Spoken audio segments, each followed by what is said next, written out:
You're listening to Making a Living Show. I'm Roby Levy. Hi, I'm Fish, and I make music for a living. What do Justin Timberlake, Prince, New Kids on the Block, Christina Aguilera, Stevie Wonder, Boyz II Men, Backstreet Boys, Drew Hill, Idina Menzel, Lady Antebellum, Dropkick Murphys, TLC, Celine Dion, Mariah Carey, Mary J. Blige, and Sir Elton John have in common? When they need a guitarist, none of them call me, but they all call Fish. Here's my chat with Michael Fish Herring. Who are you, and what do you make for a living? Wow. I'm still trying to find myself. So you got time. Well, find or define. Yeah, I got plenty of time. My name is Michael Herring. I've been called Fish most of my life, kind of an old family nickname. Well, it's good you know that part. I focused on that, and I can answer that question definitively. I've spent my entire life playing guitar. I started on violin when I was 5. Growing up in Philadelphia, there was so much great music back then, growing up in the 70s. And I wanted to play guitar, especially the first time I heard the Beatles. I was like, I want to play like that. I don't want to play what my grandfather's playing. I want to play Beatles. What was your grandfather playing, though? My grandfather was a violinist. So he taught me violin. Then he taught me guitar, and when I was 7, I was like, okay, that's it. I'm playing guitar. I never really loved violin. I still don't love it, but I got hooked on guitar and everything about it, and I'm still obsessed. What is it about guitar that you love so much? It's a really anybody can have their own voice on it. It's interesting to hear you say that because you're known for being one of the most versatile guitarists out there working today. It's curious, do you have your own voice, or do you spend most of your time finding other voices or emulating other voices? I think at this point, I do put my own voice into it. I feel like I do, at least others have told me that, I have a specific sound. If I'm going to play a solo on something, I know it's going to come from me. Not there's thousands of years of collective influence, but yeah, I think I have my own choice of notes and my own, vibrato. That's the thing I loved about the instrument is it's very expressive, and you can have your own voice on it. Anybody can walk up to a piano and hit one note, and nobody's going to be able to tell who played that note, except for maybe Herbie Hancock. You could probably tell if it was Herbie, but it's a very unique instrument in that way because it's strings and wood. It's strings attached to wood. Intonation is a big deal. How hard you press the note, how soft you press the note, how hard you hit the string. Every little interaction with it is very personal. How did you go about finding your own voice with the guitar? When did you know you had one? I think it was more about emulating what I loved. I grew up, listening to, of course, all the classic rock and psychedelic rock, and I was definitely greatly influenced by Hendrix and the Beatles and the Stones and Santana. But there was the classical aspect too, which I had to study classical guitar as well as studying. For years I had 2 different teachers. I had my classical teacher, and then I had, where I was just strictly fingerstyle, guitar on the left leg, up on a stool, very proper, sitting up straight. And then, I went to a music school for that. I went to Settlement Music School in Philadelphia. And then at home, I think it was every Friday, this guy, Bill, would roll up in his orange van and come out smelling like a bong and come in the living room and sit and teach me Peter Frampton songs. So I kind of had both.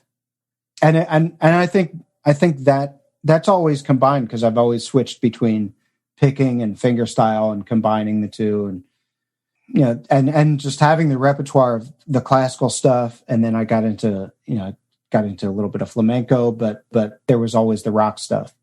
Was learning the classical stuff, was that part of a deal with your grandfather? Like, you don't have to do violin, but you're going to learn the proper way to play guitar? Yeah, for sure. Yeah. I also loved classical guitar. My grandfather loved classical guitar. He loved Segovia, so he would play Segovia all the time. And he'd play me all the records all the time. So I would listen to it, and I wanted to play that stuff because I thought it was incredible. Yeah, I mean, it's amazing what some of those guys can do. I played guitar. I learned when I was about 16, probably. I just sort of taught myself. I don't really know how to read music, but I had a good ear and I could sing. And I basically wanted to get girls. So I thought, hey, guitar is my way to do that, obviously. Good way to do it. Yeah. Except then I realized that, it takes a hell of a lot of practice to get good enough at guitar to seem like you can get girls. So, it was kind of flawed logic, but I always had slow fingers. I had good rhythm, but I could never wail on a guitar. I could never get my fingers moving that fast. I never practiced. I mean, ultimately, I never practiced. How often did you practice? When I was a kid, all the time. I spent all the time in my room practicing and, practicing the classical stuff, listening to, actually learning stuff off of records, dropping the needle on a record over and over and over, learning all of the Hendrix stuff, learning all of his solos, then discovering stuff like I remember I discovered an Ahmad Jamal record in my mom's closet. I was like, "Well, what's that?" That's jazz. That shit twisted me because when I heard that, and I had heard like all the soul stuff that was coming out of Philly on the radio, but that really turned things around, and I got more interested in jazz and funk and R&B and everything that was happening at that time, plus the roots of it and blues and how rock formed from blues, and it still amazes me. It's still a great influence all the time when I think about it. Was this always something you were doing outside of school? Like, was it do math, reading, writing, arithmetic, and then go home and do guitar? Were you doing music as part of a curriculum in school? No music curriculum in my elementary school. I didn't do music in school until high school. And then you were in the school band? I mean, they must have done standards. I went to the Performing Arts High School in Philly. So when I auditioned for that, I auditioned strictly classical. And then because I knew it was an orchestra. And then I think somebody said, "Oh, here's the chart. Can you play this?" And it was more of a like funk jazz kind of thing. And I was like, "Oh yeah, I know that stuff. I've been playing along with those records. I know all that stuff." So it was that school was amazing. But along with that curriculum in school, where I was in the orchestra, I was studying theory, studying harmony. I was also taking classical lessons. I had to keep up with my classical lessons while I was in school. That was the deal. Yeah, right. That was part of it. And then once you got out of high school, were you playing in bands, doing performances outside of school as well? Yeah, I went on the road when I was 16. So I was still in high school. Who'd you go on the road with the first time? The first was a band called Sizzle, where two of my best friends at that time, we were in a band. We were in a band that won like the Battle of the Bands in some of the local high schools. And those two friends were older than me, so they had graduated already, and they joined this band. It was more of a show band. It was a four-piece band with three singers up front, playing all of today's hits in 1983. There are a lot of good hits from that year. So they went on the road, and when it came time for them to get rid of the guitar player they had, they were like, "Come on, we need you to do this." And I remember going to a gig. My sister took me to a gig that they were doing. I think I was 16, but I don't think I was legally able to drive by myself yet. So my sister, or maybe not legally able to drive after dark or something. So my sister took me to this gig, and afterwards we just watched them. And afterwards, the leader of the band came to my house and asked my dad. It was an early gig. Afterwards, the singer and band leader asked my dad if I could go to Detroit the next day. He said he needed me to go to Detroit. And, of course, my parents were like, "No, he has school tomorrow." But I ended up going anyway. Did you just sneak away? Or did you convince them? No, yeah, it was a money gig. So, I was making a little bit of cash. So the following summer, I'm 16, I was free. So I went on the road, and, we had formed a new band at that point based off of the other band. And it was a blast. How long were you on tour for then? Like when you said you went on tour for the summer, did you all 2-3 months out on the road shows? Yeah, we would go for a couple months at a time. Sometimes 2 months at a time, and spend a week in one place, 2 weeks in another place. Sometimes one night in another place. And what kind of shows were they? It was mostly clubs and hotel lounges, and it was party time. It was fun stuff. So I was exposed to all kinds of fun stuff at that point. and I was with my best friend. So it was a great time. And so after, I guess, a couple of summers of touring with this band and playing with them, what happened next? Did you go off to college at some point? Were you still in this band? That was the plan. I had thought about going up to Boston, going to Berkeley, and instead I just stayed on the road. I just kept playing, and I think I was 19. And, after traveling around the country, I was 19 and I got married. Very rock and roll, which was a very very surprise to me, and that changed things a little bit. So I started teaching full time. Started teaching guitar in a local store. This is outside of Philly, and that became my life. It became a wife and a kid, and then another kid, and then I was just teaching. But I was still gigging, still playing. Doing some local stuff. At one point, I had played with an Elvis impersonator. Elvis Rocco from Delaware. Of course, Elvis Rocco from Delaware. Sure, I know him well. Yeah, he was great. It was fun. Did he have like a standing show? Is that what it was? Like, did Elvis Rocco have like a residency somewhere, or was no residency? It was all local gigs, tri-state area.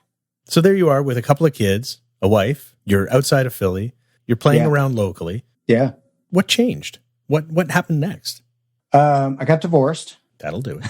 That's a big change. I was doing a lot of playing, but even before I got divorced, actually, I reconnected with my best friends that I was playing with before, and we had started a new band because there was a gig. So we the gig was there, so we needed to play. So I would drive hours to do gigs, and then go back home and then teach full time, and and be a dad full time, and it was a lot of work. It was a lot of driving, and it was a lot of push and pull. But I felt like it was working, but it was keeping me away too much, and and things in the marriage just weren't right. We were too young.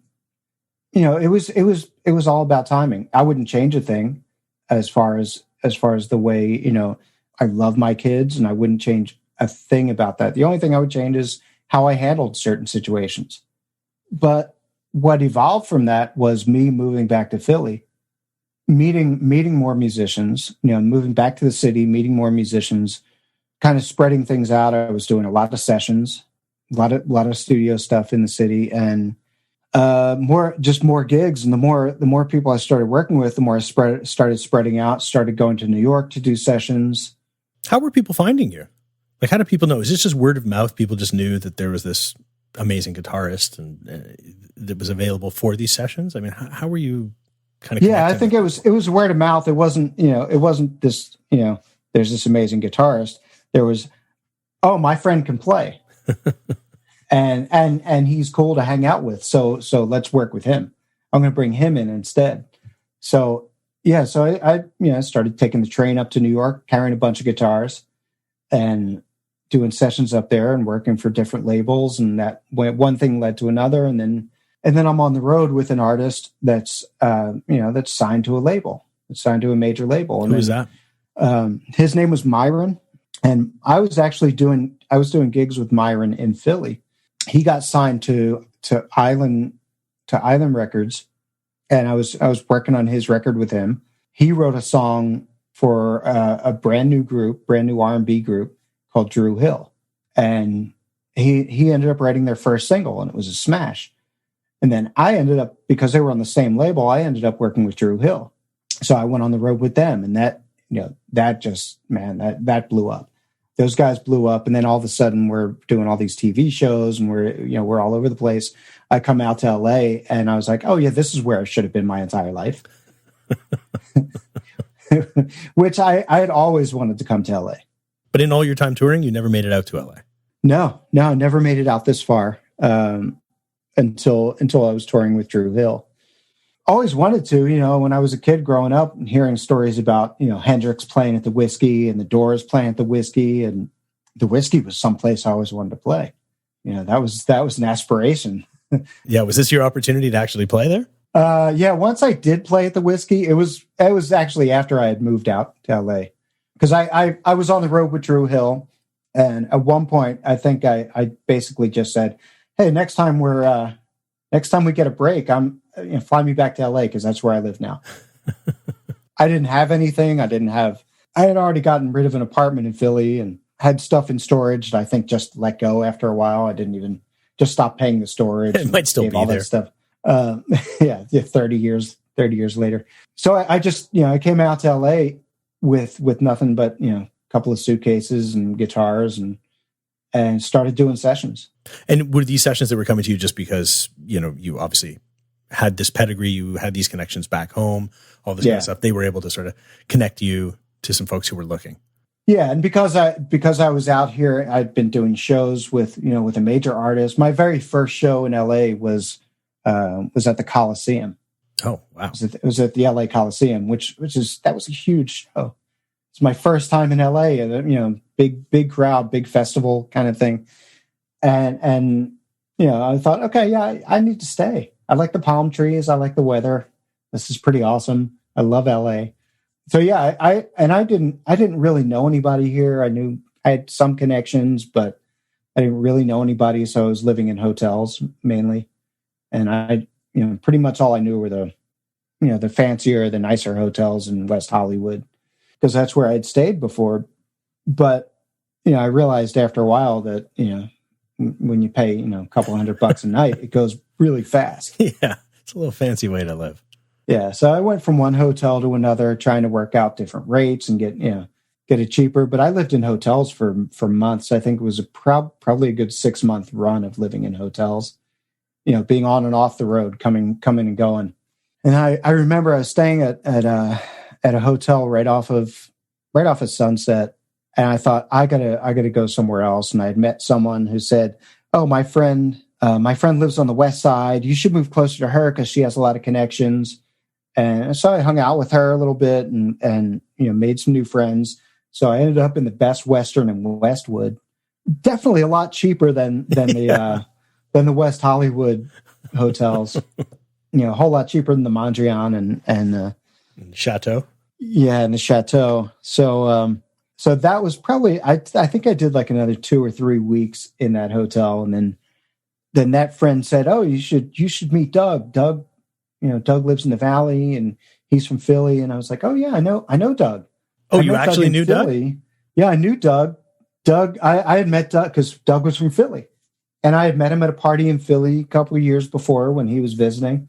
So he lived in Encino and we started working together. And so then I went out to the Sportsman's Lodge. I stayed at the Sportsman's Lodge for a while. If you or anyone listening knows that place, that's a pretty iconic little hotel in Studio City that's been there forever. And I stayed at the Sportsman's Lodge. I worked a deal with them, a monthly deal.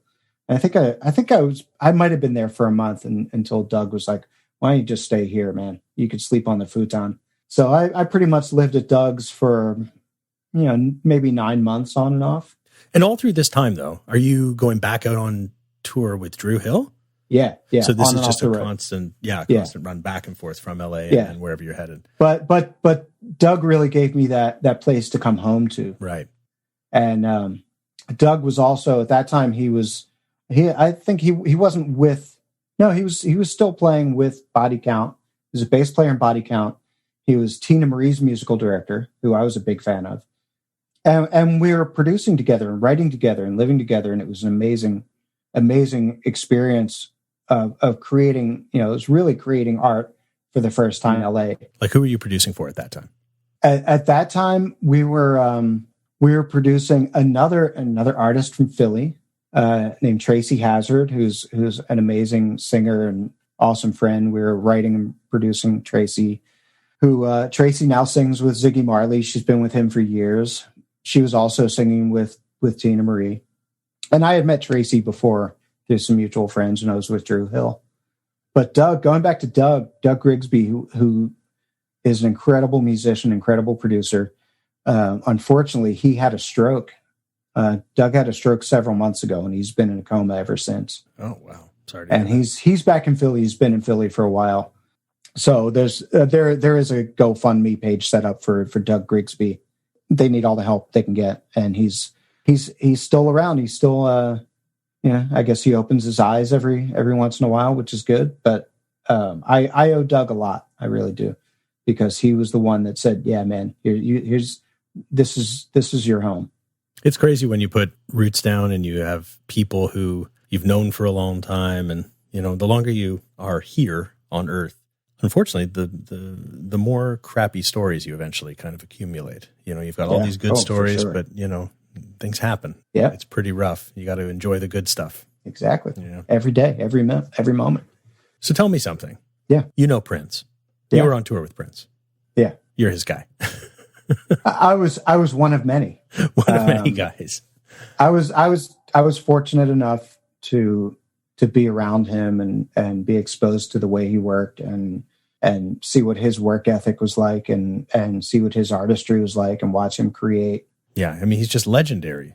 I hear stories of 4-hour concerts with another 2 hours of encores, like crazy things when he's home and things along those lines. Yeah, and then he'll go and do a show in a club. Yeah. After that. Exactly. Might as well have an after party and play some more. Right. Yeah, pretty amazing. How long were you working with him? I was around the Paisley Park family for probably about, I don't want to say anywhere from like 4 to 5 years on and off, and going back and forth. And we had a project called Funky Bald Heads, FONKY, Funky Bald Heads. Everybody in the band was bald. When Prince would join us on stage, he wore a hat every time. he would not wear a bald cap. He wouldn't do it. And there was no asking him to shave his head. He wouldn't do that. Well, no. As a follically challenged man myself, I would never ask someone to shave their head, even if they have bad hair. You still got to enjoy the hair. We actually did in the very beginning. Kirk Johnson, who at the time was Prince's drummer, said, he called me and said, I hear you're bald and I hear you're funky. So why don't you come up and work on this project? That's a ridiculous phone call. I hear you're bald and funky. Yeah. Come on up. Yeah. Come on up to Prince's place. So I did. I went out to Minneapolis and went to Paisley Park and was blown away. And still, every time I go back there, the last time I was there was a couple of years ago when we did the Prince celebration. I'm now in a band called the Funk Soldiers, which is a combination of a lot of musicians that were in the Prince sphere over the years. So it's an amazing band, of people that had all been through his boot camp. Yeah, I guess that would be an appropriate term for it, because I can imagine if you're trying to keep up with him and the way he goes and how hard he goes, then it would be. Yeah, nobody works as hard as he used to work. I mean, that was.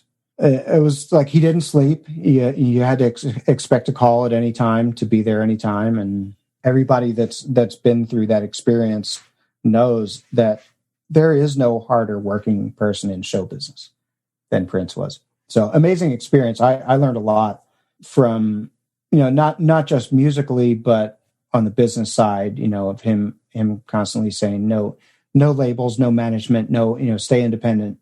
And this was. You're talking early 2000s. You're talking 99, 2000, 2001, when there were still major deals happening, and this is still like pre-Napster or the onset of Napster, but there was still a lot of records being sold.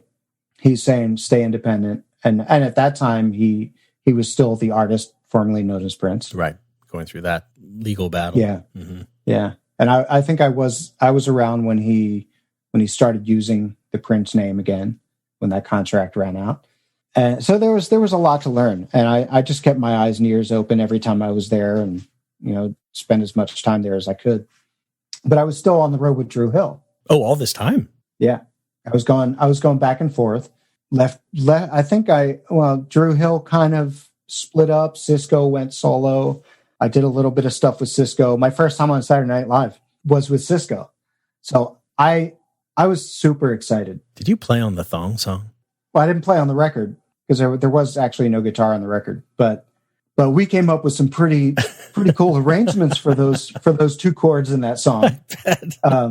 So yeah, I got to play on Saturday Night Live, which was a dream. Yeah, since I was a child, since I would try and stay up late watching that show every Saturday since I was a kid, and and all those iconic performances on Saturday Night Live were in my head while I was walking through those doors and going up those elevators, but I had to play the thong song. With a badge of, it's a badge of honor to play the thong song on SNL. Yeah. Biggest joke ever. It was an amazing experience because I got to see how they did things and watch the production there. And I was pretty amazed. Yeah. That place is a machine. Oh yeah. I got to go back again several years later with Christina Aguilera. Never heard of her. No, nobody has. She's up and coming, I think. Is that, yeah. Yeah. Right. Indie. Yeah. I wish her the best, hopefully someone recognizes her. Yeah. Wow. So that must've been exciting. What songs did you play? Like what era of Christina Aguilera was it? That was promo for the Stripped record. So that was 2002, I believe, when we did Saturday Night Live.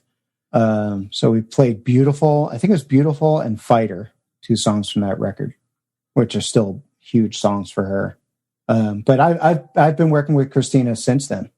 So it seems to me like you're pretty much collecting these people. Like you're working with them, and then you keep working with them. It just keeps going. When they need you, you call you. Christina was on and off. I left Christina in 2004 and did a tour with Anastasia in Europe. Came back and did a tour. I started working with New Kids on the Block. I did New Kids on the Block, Backstreet Boys, Boys to Men, 98 Degrees, TLC. I think there was a couple others thrown in there, but it was all on New Kids tours, playing with all these different artists, and that was just about a 10-year run with them. What were the New Kids like? What was that like, playing with a really pure pop act? And I guess all the other acts that are occupying a similar type of genre. What was that like as a rock guy coming to utter pop world?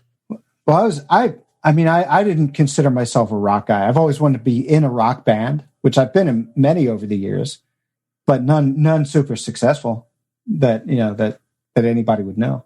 Actually, Funky Baldheads was pretty much rock. It was rock, funk, R&B, all mixed together.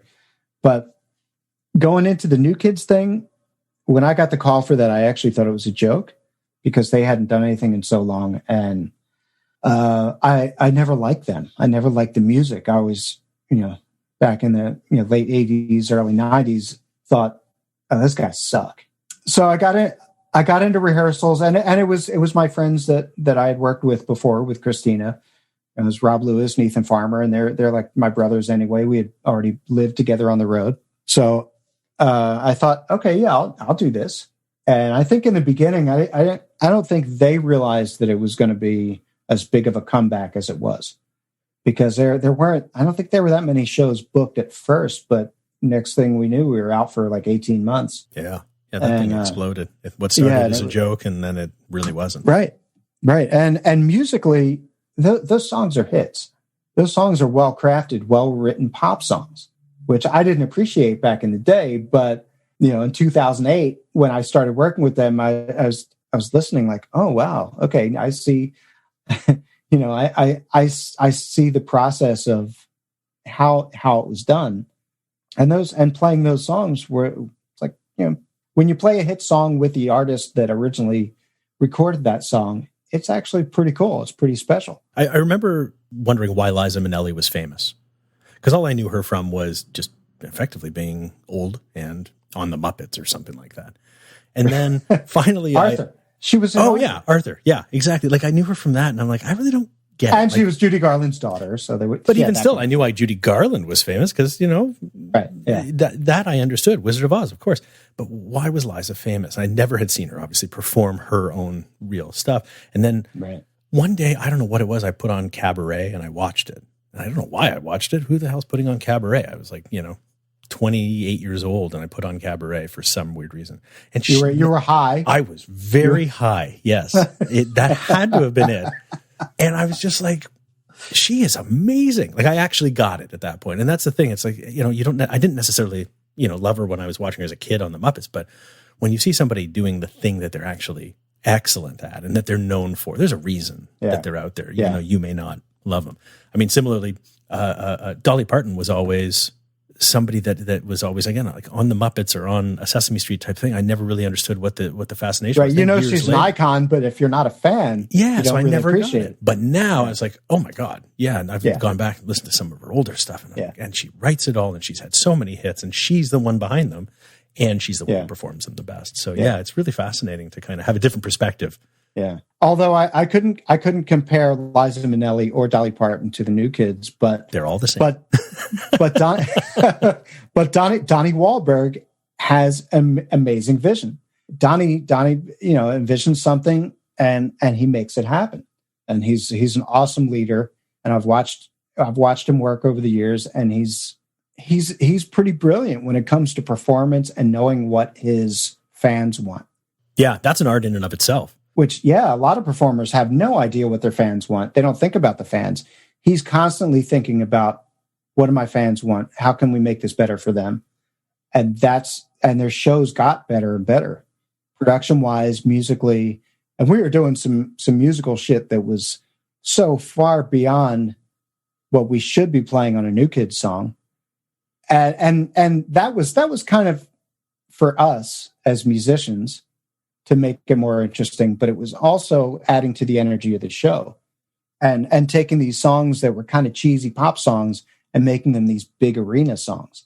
And it worked. Well, and as you were saying, it's like a big hit, a hit song winds up translating really well when you make it into an arena song, make it into a pop song. You could take that same song, turn it into a country song. You turn it into those truly excellent songs can cross genres and find an audience in a lot of different places. Just depends on what you put behind them and who's infusing them with a slightly different flavor. Right. Yeah. And we infused all kinds of flavors into the New Kids tours, which it didn't go unnoticed because a lot of their fans really, really we had fans as a band, as the 4-piece New Kids band. We had fans. And that was that was the onset of Twitter too. So then we had a connection with the fans, and their fans started following us, which is amazing. That was the first time I'd really seen that kind of fanatical reaction. Did you get any stalkers? Oh yeah, for sure. But I had never seen fans like that, period, for any artist ever, because they truly are fanatical. They love them. I mean, a lot of their fans that grew up listening to them when they were 11, 12, 13, 14 years old fell in love with those guys. And I listened to a lot of stories from fans over the years, and they said they were my first love. See, that's really sweet when you're 11 or 12, but when you're like 35, that's just crazy. Yeah. When you're 35 or 40 and you're maxing out your credit cards and taking a second mortgage on your house just to follow them around and getting a divorce because of it, you might have a problem. A little bit of an issue. But thanks for coming to the show. Right. Yeah. And follow your dreams. No, it truly is amazing to see fans like that and how much they love and respect those guys. And I love those guys. I don't know if I can't say I'll never work with them again, but my liver needed a break. They were big partiers? We would go on stage with a drink and have fun with all those dance moves and everything. I mean, that's just hazardous. I had a guitar tech who was an amazing bartender. I've had several guitar techs that were amazing bartenders, and they would keep the band full and full of fun. It was great. It made the show more exciting for us. Well, tell me a little bit about that, because there's a lot of time between performances when you're on the road. And not time that you necessarily are going home, but like time between the night show and the next night show. Like, were you filling it with good, healthy working out and, going to the library, or, were you guys out partying? Sometimes. I mean, not a lot of partying like our partying was kind of done during the shows. So, and well, especially with New Kids, there weren't a lot of nights off. We would do, we would do 6 shows in a row, which is a lot. And then pack up, move for a day, and go to the next city. Well, no, I mean, do a show, pack up, go to the next venue, do a show, pack up, go to the next city, and we did do. I think we did 2 or 3 nights in a row at the ACC in Toronto. Right. We do love our New Kids. Yeah. Yeah. New Kids are big in Toronto. Yeah. There was a moment where, we're definitely more health conscious and we're trying to work out. I actually got in great shape on tour with those guys because they were all working out. Mm-hmm. I brought a bike on tour. So I had a bike on one of the trucks. So I would grab my bike during the day, go for rides. If it was cold outside or raining, I would ride around the concourse of the arena, and usually most arenas are a quarter mile around. They're quarter mile or half. I think it's a quarter mile around, depending on the arena. So I would get a workout. I would work out, and at one point, all of us in the band and a bunch of the crew guys were doing a workout routine. I forget which DVDs we were using, but one of the guys would set up a laptop and pop in the DVDs. And we were trying to get healthy. We were trying to be healthy, and I've always tried to eat healthy. But then we did, quite a bit of drinking. Hey, you got to reward yourself after that long bike ride. Exactly. Exactly. Crack a beer. But we mostly just drank while we worked, so it was okay. Multitasking again. Yeah. Really clever work. Life hacks, everyone. Life hacks. Yeah. Oh, definitely multitasking, because we were also working out at the same time because we're doing our dance moves and we were on our feet for 3.5 hours. Right. So you're getting your aerobics, you're getting your vitamins from bourbon and vodka, I'm assuming, and mostly vodka. There you go. Well, it's basically the diet alcohol. Low carbs. Exactly. So without all of this, insanity, you're on the road. You've basically been on the road for like 30 years. Yeah. Who helps you with this? Do you have a team? Do you have who takes care of who feeds your cat when you're away? Who makes sure that if your hotel room is screwed up, who's helping you out here? Like it would take an army to follow you around. No cat, but two big dogs here now. Well, I've been married for 17 years. So my wife has taken on, we've been together over 20 years. So I couldn't do it without her, for sure. I mean, I'd probably be lost. I would have probably drowned somewhere. But I mean, she travels a lot too. So there was a lot of give and take. Is she in this line of business, or is she a civilian? She's in entertainment. She's a publicist, mostly for actors. But I've never had a manager. I've never had anybody really looking out on the business side. That's one thing I like looking back. I wish I would have learned more is business. I wish I would have studied some legal stuff when I was a kid, because I've been through several situations where if I had a good lawyer or I really knew what I was doing as far as business, I'd probably be wealthy. Been able to capitalize a little bit better on some of the stuff. Right. Yeah. Or I wouldn't have gotten screwed. Or not as much. Because I don't think anyone can avoid getting screwed. I mean, I think it happens to everybody once or twice. Hopefully you don't have it happen numerous times and the same way over and over again. Right. I'd be happy with just a much smaller screw. No one's ever said that. Size matters. But yeah, that's the one thing I wish I could go back and do is learn more business. What do you think would have been the most important thing? Was it the legal side of things? Would it be the marketing side of things? Would it be like what part of the business elements would it be?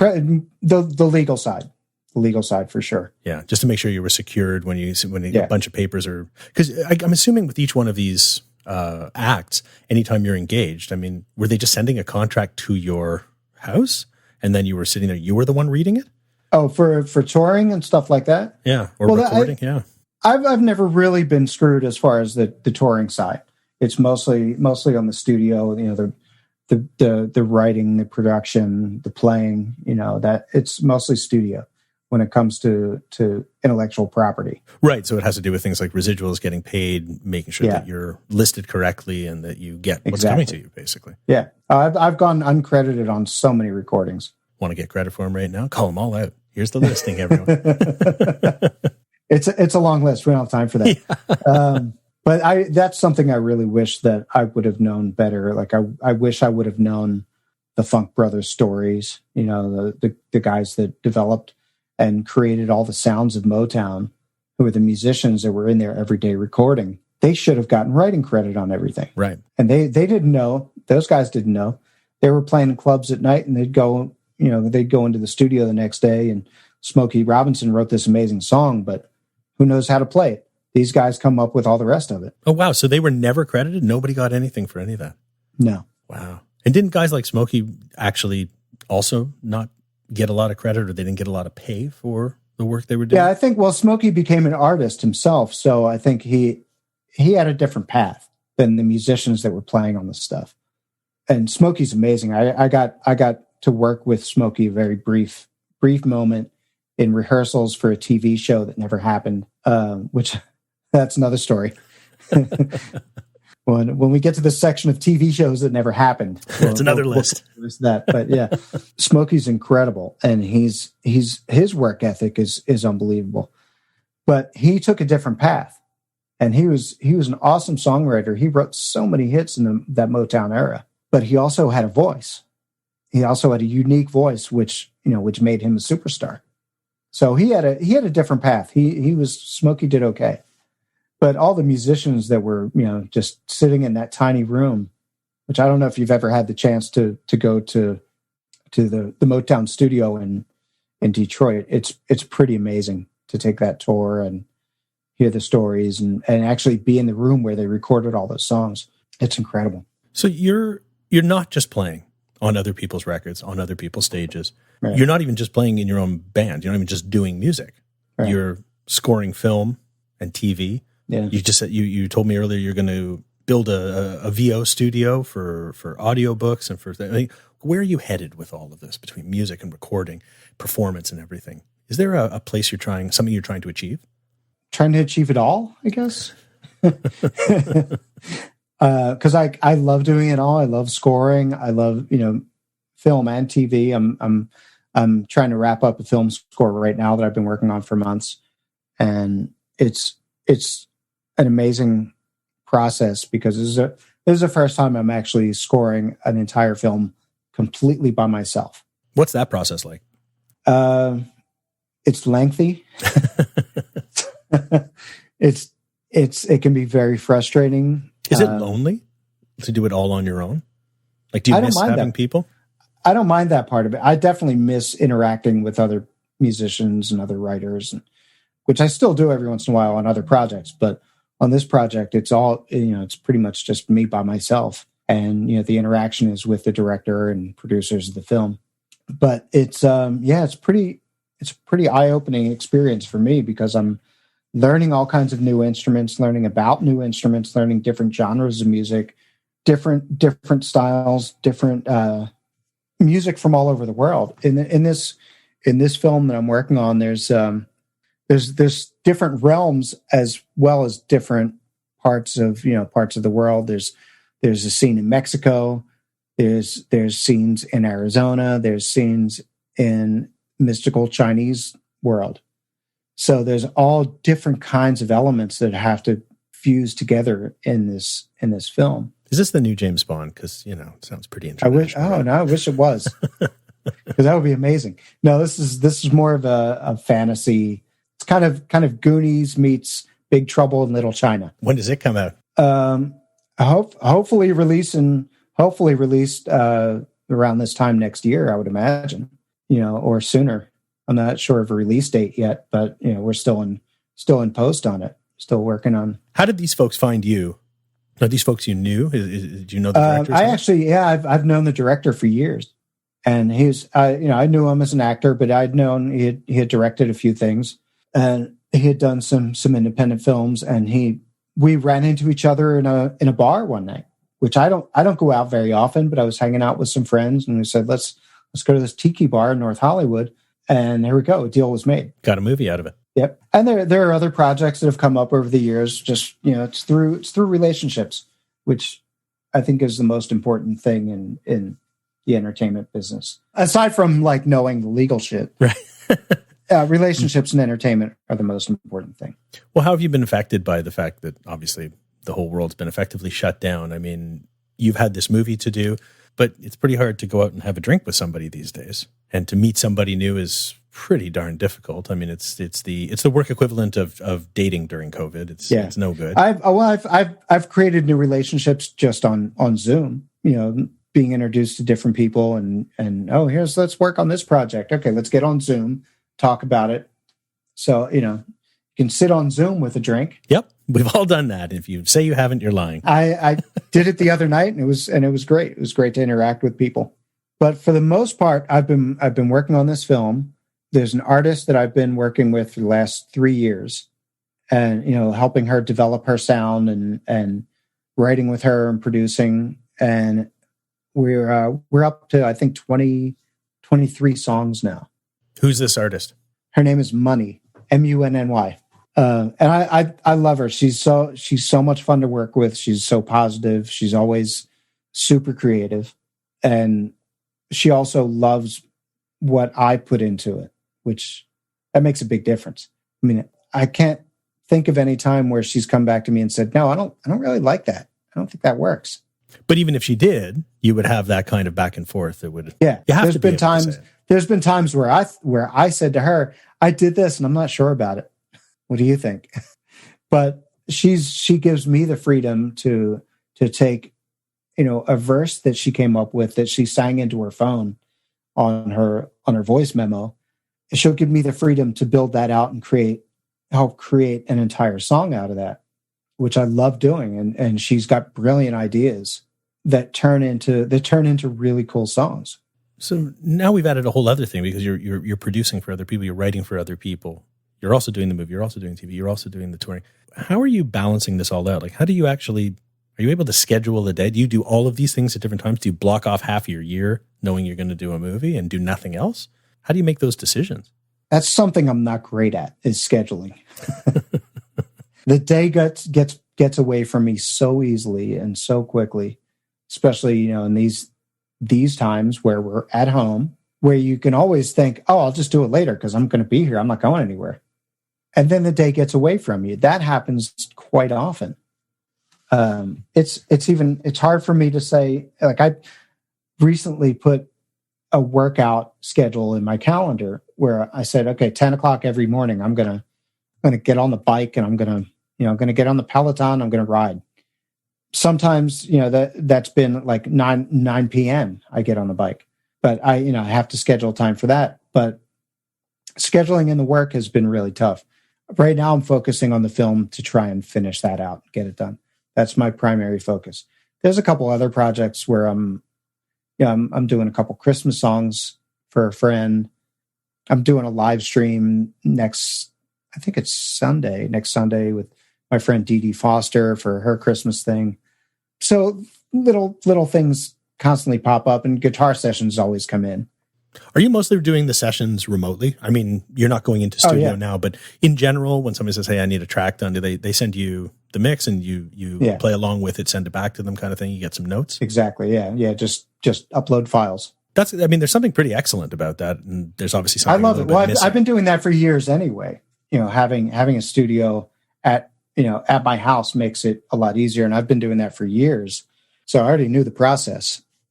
And I think I already kind of had it down to a science when it comes to uploading tracks for people. But there's still nothing like being in a big studio with a bunch of players.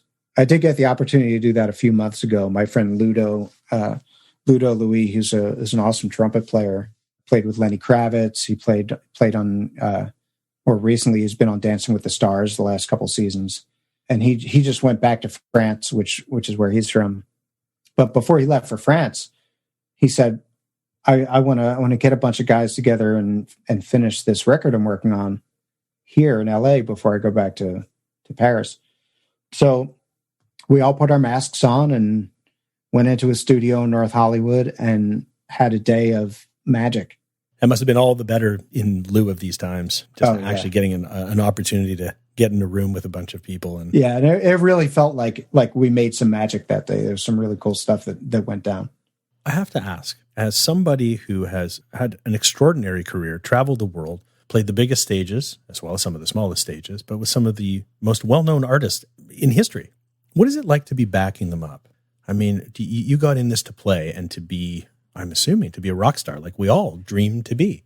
Are you living your rock star fantasy, or is there a part of you that wishes that you were up at the mic? At this point, I kind of like being at home. I like being here with my family every day and enjoying the sunshine. I mean, it wasn't that long ago that I was on the road. All of last year we were out with Christina. We were playing some gigantic festivals all over the world. We spent, I think it was this time last year, we were still in Europe, and we did some really cool shows. We did the Pori Jazz Festival in Finland, which was awesome. And I love to travel. I love different cultures, and I love exploring different cities. And yeah, I do love the show, and I love the energy of the crowd, and being on stage. And even if my spotlight is a lot smaller, and I only get the big spotlight for a very brief moment, it's a fucking cool thing. It really is. There is nothing like that. Even in Vegas, the Vegas show we did with Christina, where me and Larry Flex, the bass player who's been playing with Christina the last few years, we had our shot at where we were downstage on the thrust, spotlights just on us, solid rock and roll for like a good 3.5 minutes. And then we're back up to our positions. Yeah. They let you out of your cage for a little while. Yeah. Did you go back to back? Yeah, we did. Nice. We did. The very end of the song was the two of us back to back in the middle of this big X with lights flashing. That's amazing. That's my dream. It's such a cool feeling. And then when the lights go, the entire stage goes black. We have to figure out how we're not going to trip over each other. trying to get back to our positions that are 12 feet above the stage. Right in the pitch black. Yeah. Did you ever fall off the stage on one of those, or no? No, I haven't, fortunately. I mean, I've fallen off of stages before, but that was back in like playing in clubs in Philly. Right. But yeah, I do. Part of me misses the performance aspect, but I really, when it comes down to it, I love being creative. What is it about being creative that just that keeps you going? I think it's once it's final. I mean, I love the process. I love everything about the process, and hearing something in my head and then putting down a skeleton, which sounds nothing like what's in my head, but then building it and watching it grow into something else that either exceeds what was in my head or gets close. And then I have to figure out how to get it closer or above. I love the process. I love being able to say, I'll put banjo on this, even though it shouldn't have banjo on it, or, put a strange instrument in that sounds weird, but it might just work. Or the kind of thing that I'll put in and somebody will say, what the hell is that? That sounds cool. What is that in the background? And I love all the little details of production. And more recently, I've gotten into mixing. I've been mixing all the money stuff. I also mixed a single that I co-wrote with Saida Garrett earlier in the year. I don't know if you're familiar with Saida Garrett. She's one of my favorite songwriters after Lennon and McCartney, and she wrote "Man in the Mirror" for Michael Jackson. Saida's written a ton of hits, and she is phenomenal. She's so good. I've had the fortunate experience of working with her and being her friend for the last 20 years or so. And she's amazing. I co-wrote her, one of her solo records with her, and we've just written all kinds of stuff over the years just to write, just to have fun. Not necessarily saying, okay, let's write for this, which we have done that too, but there's been plenty of times where it was just like, okay, let's just write a song. But we wrote a song like that, where it was just like, okay, here's another song that we're writing. Not specifically for anything, which we had done it a couple of years ago, and it was a very meaningful song. Her lyrics were incredible, and I was blown away. And she sang the crap out of it. And I produced it in my studio at home. And after George Floyd was killed, we were coming up on his funeral, and Saida and her husband Eric, as her manager, said, we got to take that song, New Frontier, because it was speaking exactly about that. But it mentioned Trayvon Martin, and it mentioned other murders that had taken place several years before. So Saida rewrote the second verse. I think it might have been both verses. She kind of rewrote, and she added George Floyd's name to the song. She added Breonna Taylor's name to the song.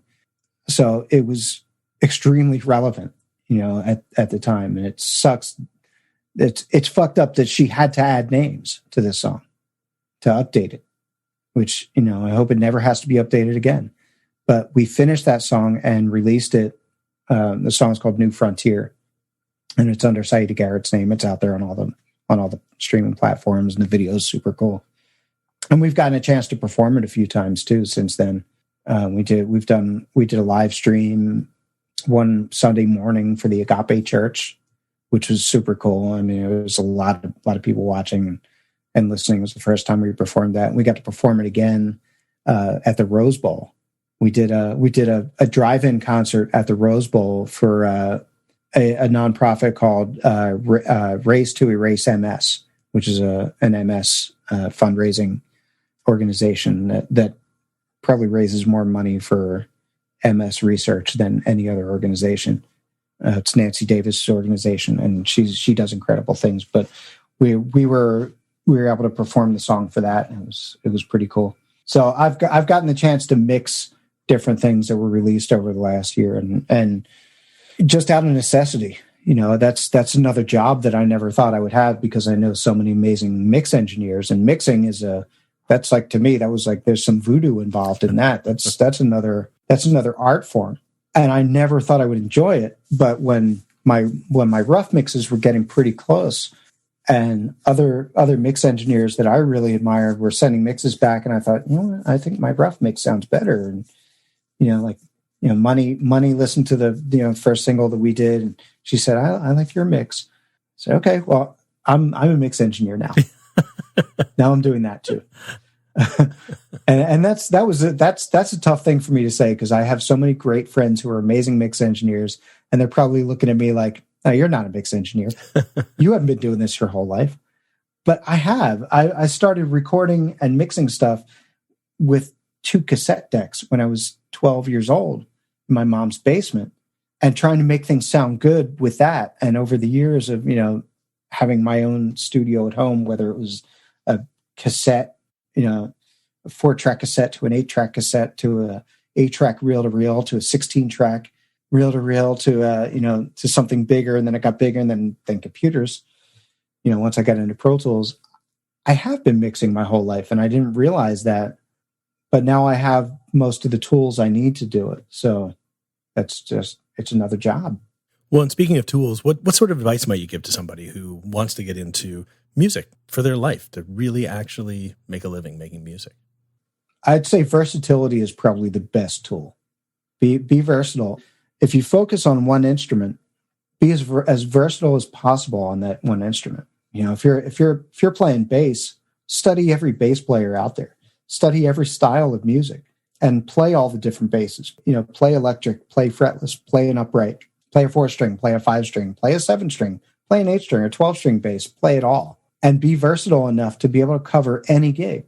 That's how I feel as a guitar player. I know, like, almost any gig that comes up, I could say, yeah, I could do that gig. I would never say no to anything.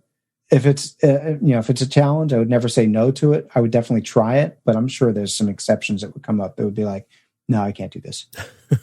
Actually, there was one gig that I was like, after rehearsing, I was like, I can't do this gig, and that was Suicidal Tendencies. Why? What was the problem? I think the music was too angry. It wasn't a thing where it wasn't, I could physically do it, but I think the music for me was too angry. It's the wrong energy for where I was at in my life at that time. You're just too happy. Yeah. And there were other things. There were other personal things going on. Like my oldest daughter was moving out from Philly. She was moving to LA, and there were different things going on in my life. that I thought, okay, you know, I have a young son at home, my daughter's moving out, and that was a tough choice, but you know, that didn't work out for the right reasons. Well, Michael, thank you so much for being on the show and sharing with us how you make a living. Thanks for having me, man. Subscribe to Making a Living Show on Apple, Google, Spotify, Stitcher, and pretty much anywhere else you get your podcasts. For more on the show, visit makingalivingshow.com and follow along on Instagram, Twitter, Facebook, and YouTube. Making a Living Show is produced by Next Exit Media and hosted by me, Roby Levy. Thanks for listening.